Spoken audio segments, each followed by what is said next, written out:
asagoo curyaan yacni saxarada ka qaadi jiray, kaadidan ka qaadi jiray, ma dhibsan jirin, maxaa la yidhahdaa wax walbeeta u samey jiray, qof ugu kaalmey jirtay ma jirin. Asaga iyo ilmaheyga waa usoo kufay, waa usoo dhacay, waa usoo jabay. Maanta oo isdhahayay yacni lugihiisuu ku istaagay aan faraxsanaa, yacni isdhahayay wuu kaa farxi doonaa. Assalaamu calaykum waraxmatullaahi tacaala wabarakaatu. Asxaabta ku xiran umusuuna dhammaantiin waa idin salaamay meel walbo joogtaan. Soo dhawaada asxaabtii hore noola joogtay iyo asxaabta mar ka dambeysa nagu soo meereysa iyo asxaabta hadda kadib oo muuqaalka inta soo gaaro nagu soo biiri doontaba dhammaantiin waxaa idin leeyahay ha ismartiyeenina. Janalku waa janalkiina, muuqaalada daawashadooda badiya fadlan waa iga codsi. Leegtana ku dadaala biidnillah ina sheer gareeya haddii ay awoodin. Maanta iyo video cusub waxaa idin wadaa qiso kale cusub. Qisadeena maanta waxaa waaye qiso aad iyo aad u qiiro badan, xaqiiqatan aadna u murug badan. Qiso walbana waxaa loo soo bandhigaa cibro iyo in laga qaato ama lagu tusaale qaato. Biidnillah qisadeena waxaa waaye ninkan qisadu ku socoto iyo xaaskiisa waxay isku guursadeen magaalo ka mid ah magaalooyinka Soomaaliya. Markii uu yacni dowladdii ama burburkii dowladda uu dhacay, adiga waxaa dhacday in uu yacni dagaalkii waqtigii uu ku beegnaa agagaarkeedii isguursadeen.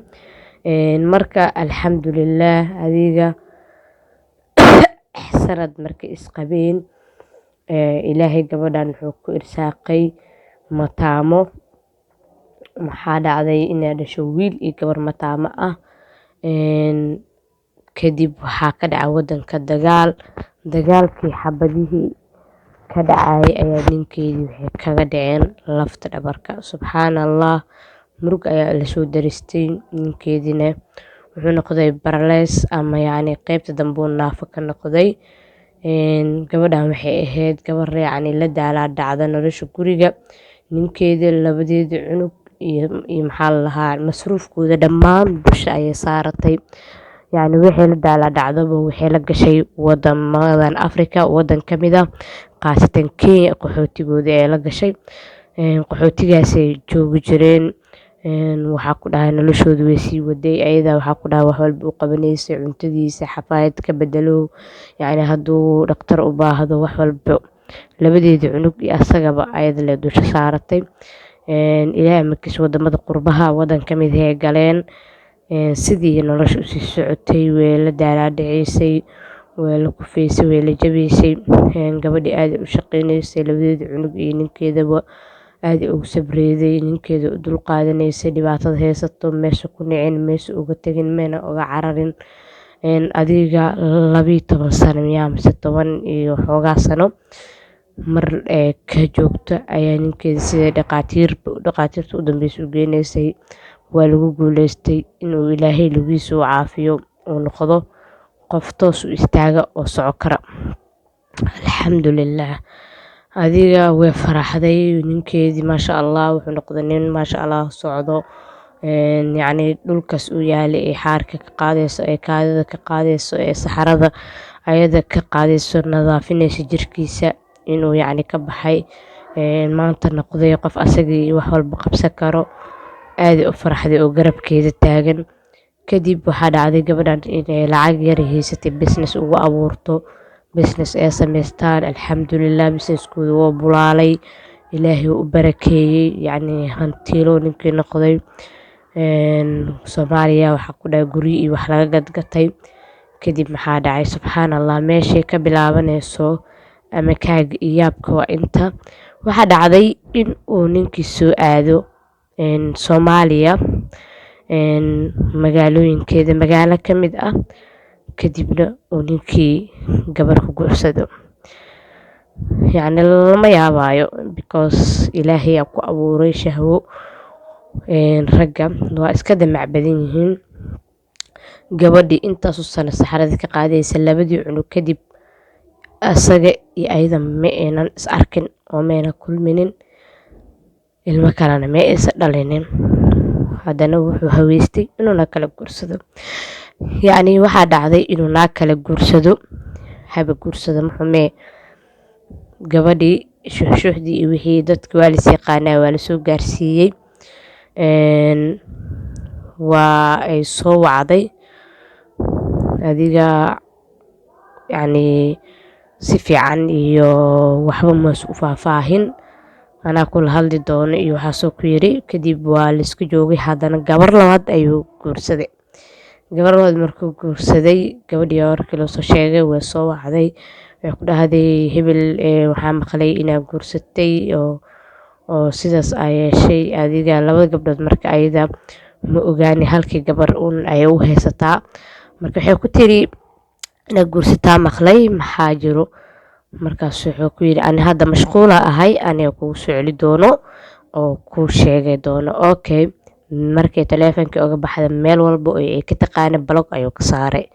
subxaan allah, yacni hal mar maskaxdiisa ma ku soo dhicin mana ku soo dhaceen in yacni uu ahaa qof ilaahay inuu ugu shukriye ay ahayd gabadha sidaas ugu soo dadaashay inuu yacni sida u galo. adi waxaa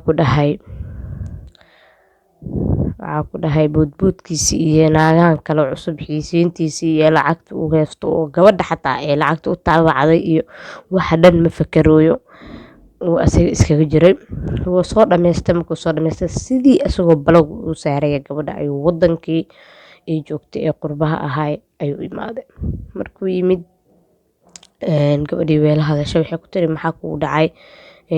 ma ila hadashid. ayadu waxay rabtaa inay si deganaan ula hadasho, inay wax u sheegto, inay dhahdo dhibkaas isla soo marna saana isla ahayn, maxaa kugu dhacay? isagana wuxuu taagan yahay naagta iyo soo afaara gashin buuro is saarooya. markaas wuxuu taagan yahay aniga nina, wuxuu leeyahabo yacni wuu isla fiican yahay, yacni maba is ogaba.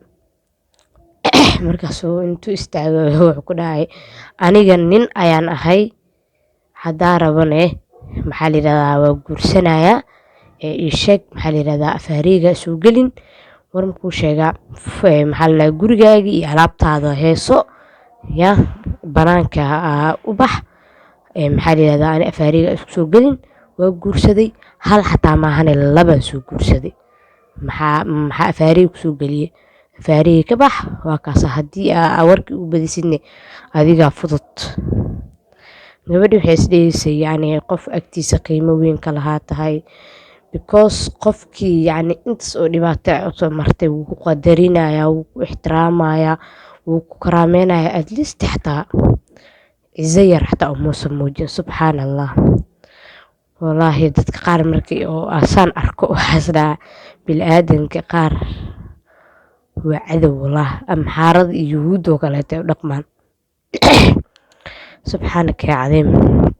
bis markaasuu gabadhii dhowr mara way isdejisay, markay aragtay ninka inuu taagan yahay meel laga soo laaban karin, ayagiina ay muddo badan isqabaan, ilmahoodina ilmo waaweyn oo markaan jaamacado usii dhow yihiin, ayadii isdejisay. haddii ay wax yar oo afaarahaas kusoo qaado, waxaa la taagan yahay abaan nin businessman ahay, waaba isla fiican yahay businessman ahay, maxaa la lahaa waa guursanayaa, afaraal ii baneeyey, maxaa la afaariga masoo geli kartid. gabadhii totaliba inuu la fadhiisto oo la hadlo wuu ka xirxira, hadaloo dhan wuu ka diiday. subxaanaka yaa cadiim. kadib gabadhii markay ay aragtay dhowr mar markay war dhahdaba inuu waa ku fura ugu booteyna. maalin dambe qofka bili-aadanka si kasta oo miskiin u yahay, si kasta oo aa ugu tumanaysid sabarka bili-aadanka, haddii yacni uu ku arko qofka qalbigiisa yacni maxaa la yidhahdaa isheeg waa jilcan yahay. xaashidoo kale lagu tilmaamaa, haddii dhinac laga afuufo way bidee amase yacni way leexanaysaa oo kale. gabadhan hadalkii markuu ka badiyey waxay ku tiri maalin dambeeto walaalo war makuu sheega maalin walbeeta ani waa ku furaha igu booteynin ya go-aanka xagaagu jira ay dhahday. okay waa ku furuu dhahay, sidiiuna uga dhaqaajiyey. way iska joogtay, magaaladeeda iska gashay.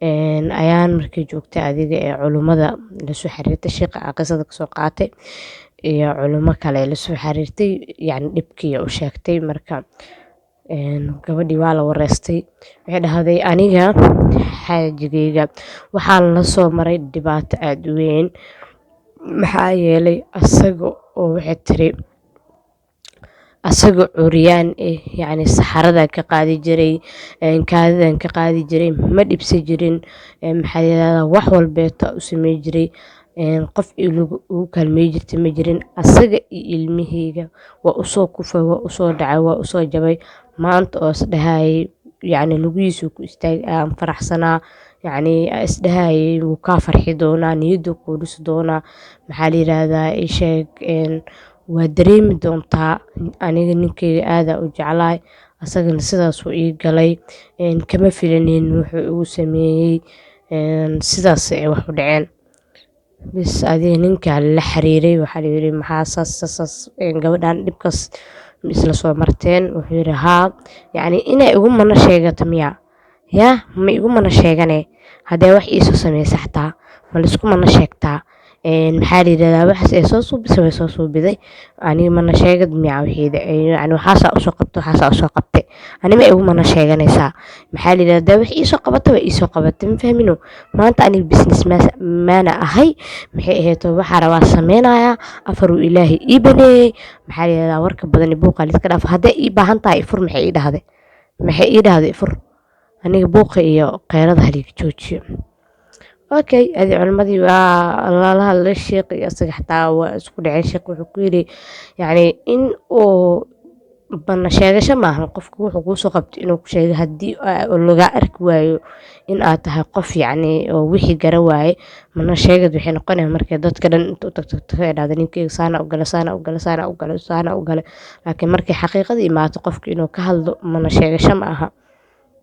Isdeji, haddii aa gabadhan saan kusii wadid oo xaqeeda gabadha saan maxaa la dhiiggeedii dhididkeedii dhicaankeeda dhulka ugu soo dhameysay, wada cilaa uga tagtid, beri waa ka shalay doontaa. Sheekhu taleefanka ku damiye waan iska dhaqaajiyey, gabadhii way furan tahay, sideedii magaaladeeda iskaga gashay, ilmaheedii iska heysay jirtay. Ninkii ilaahay amarkiisa, qof hadduu qof dulmiyo ma ku waara nolosha, waxaa dhacday in uu ilaahay walwal ku rido, walbahaar ku rido, murug ku rido, yacni uu nasa waayo, maalin iyo habeen korba ku jiro, gabadhiina weji oo kula hortaga ayna jirin, laakiin gabadha aad ay u jeceshahay, ayna aragtay qofka meeshuu kaa tagan, jecel walba qofka u qabtid, haddii oo qofka wadada iska kaa dhigo adigaba waa is celinee.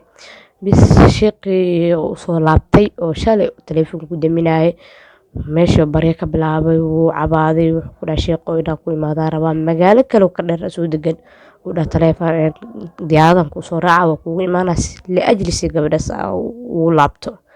Sheekhi oo ka ogolaaday wuu usoo laabtay, wuxuu dhahay maxaa sameyn karaa ninkan, marka sheekhi wuxuu ku arkay inuu nin yacni soo laabtay yahay, naagtiisa iyo xaaskiisa u baahan yahay, dhibaato badan soo arkay, aad u oonayo, yacni waa soo xasuustay, yacni gabadhaas waa dulmiyey, ciqaabteeda waa la marsiinaya, inta aakhiro la gaarin adduunka ku maraa.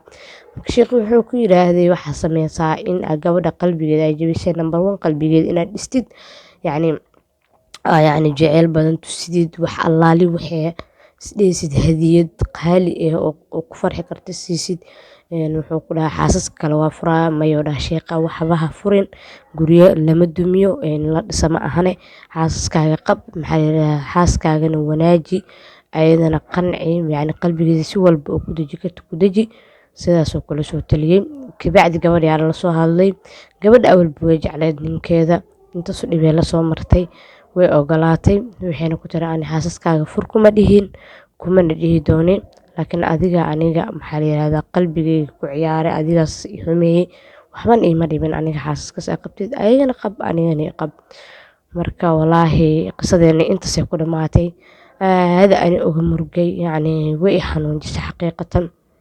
Bini'aadanka marka qaarkiis walaahi yacni ciil ay kaa qabanayaan, qof bini'aadan gabadhan uma diidanin inuu guursado, laakiin waxaa qalad in yacni waa guursanaa haddaad dhahdid dhib ma lahan, waa la guursadaa, dadka dhan way guursan jireen, adi uguma horeysid mana ugu dambeysid, laakiin inaad si yacni maxaa la yirahdaa tawaaduc leh, ixtiraam leh, karaamo leh, maxaa la yirahdaa si sharfan, xataa haddaa qarisid oo isdhahdid gabadhan qalbigeeda yuu kaa jabin, markii lagu soo ogaado inaa xaaskaaga dejisid, qancisid, qalbigeeda qaboojisid lagaa rabaa, maahane inaa yacni ku dheeshido oo maxaa la yiraahdaa yacni boodbood sameysid maahan.